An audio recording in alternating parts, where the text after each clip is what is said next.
Mirabantsika rehetrarehetra na eno a zao marain'izao hoe voasambotra hony a Lily non i Clémence sy Baba rehefa avy nitarika olona hiady amin'ny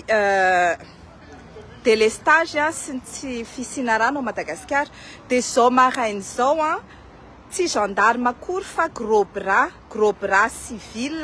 miaraka amin'ny tomobile civil no nisambotra anazy teo Analakely izy Clémence ary nitany olona rehetrarehetra zany. Zany ve de azo ekena? Tena tsy azo ekena kosa zany efa tena manao sangy mihoatra ny lona ery lalatina zany sa tena hoe mafy be zany lalatina eto amin'ty Madagasikara ty. Tadidio nazo aniny ministry ny vola tany any Nepal iny fa nitaritaritiny tany anaty tatatra de ohatr'izay koa ny azo an'io lalatina io lazaiko anareo fa izao de miantso ny mpanohitra rehetrarehetra ao Madagasikara na ny mpitarika mpanohitra na ny olona rehetrarehetra izay matsapa tena hoe mpanohitra dia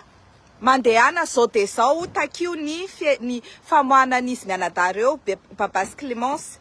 tsy azo ekena amin'ny fisambosamborana arbitraire ary na gendarme raha no nisambotra zareo tsy azo ekena amin'ny fisamboran'olona no ny fitariana olona tsy anaiky délestage fanehoan-kevitra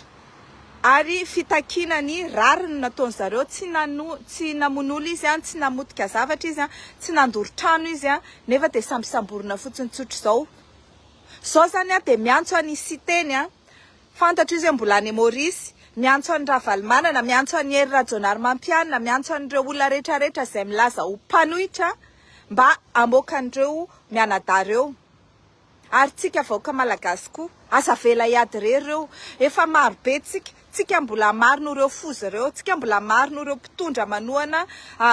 metraketraky reo tsika mbola maro no reo préscolaire mpanohana fozareo